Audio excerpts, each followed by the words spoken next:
You know how I tell you about faith? Because faith changes you. You know I can tell you about prayer? Because prayer works. You understand? But you can't have a testimony without a test. I used to like really ask God a lot of questions, man, about my life because I was kind of disappointed in the way he was handling my life, you know. I thought it was too much. I didn't appreciate being homeless for 3 years. I didn't appreciate 2 divorces. I didn't appreciate losing everything I owned twice. I didn't appreciate having 11 different jobs to try to figure out finally what I was gonna be. But after I started living my life, I understood why he did that. Because I can relate to anybody on any level. I have been at every economic level there is.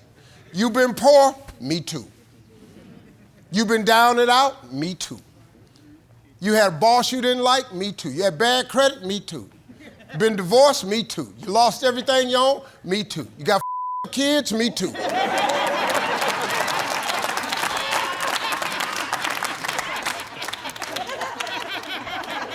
Seriously, man. So I'm able to relate to no matter what you say.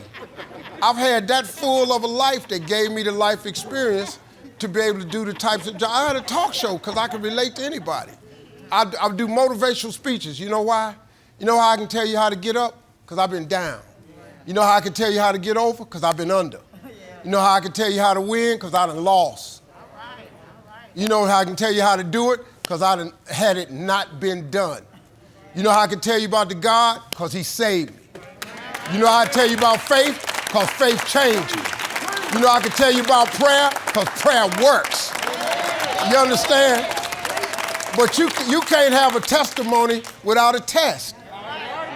So he gave me all the tests so I can stand in front of people and I ain't ashamed of it. You know what I mean? Like me, I'm authentic. I tell you what happened to me. Now, if you don't like me, that's cool. I don't really, people talk about, how do you feel when people don't like you? I don't know you.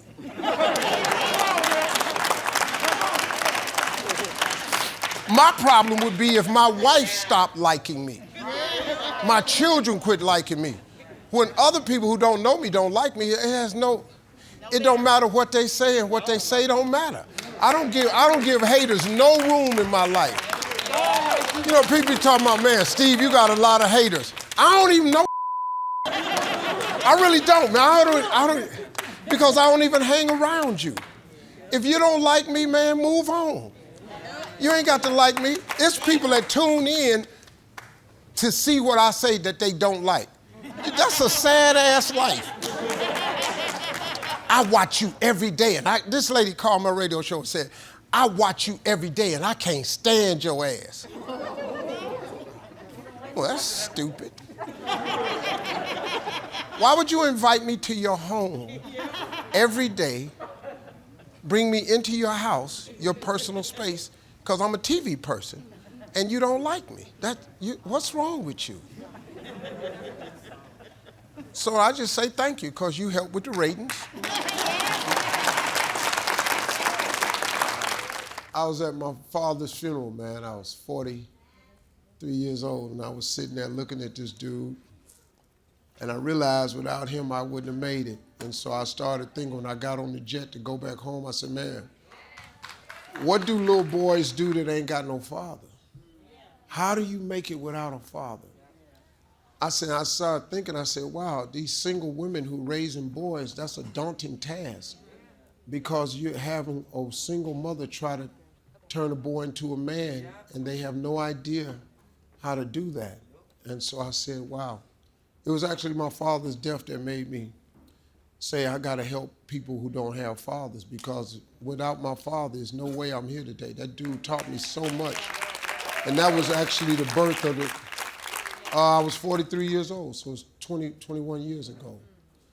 First I just started speaking at high schools, and then I started going to youth detention centers. It was really weird, man, because I've gone to about probably 18 youth prisons across the country. I cannot count. I know at least 7 boys that heard me speak at the youth prison, and they found me later on in life, and told me that that visit to that prison changed their life. One kid came up to me, man, and he was an engineer, and he was at YDC in Augusta, Georgia, Youth Detention Center in Augusta, Georgia. Young kid named Prince. He came up to me and said, Mr. Harvey, you don't remember me, do you?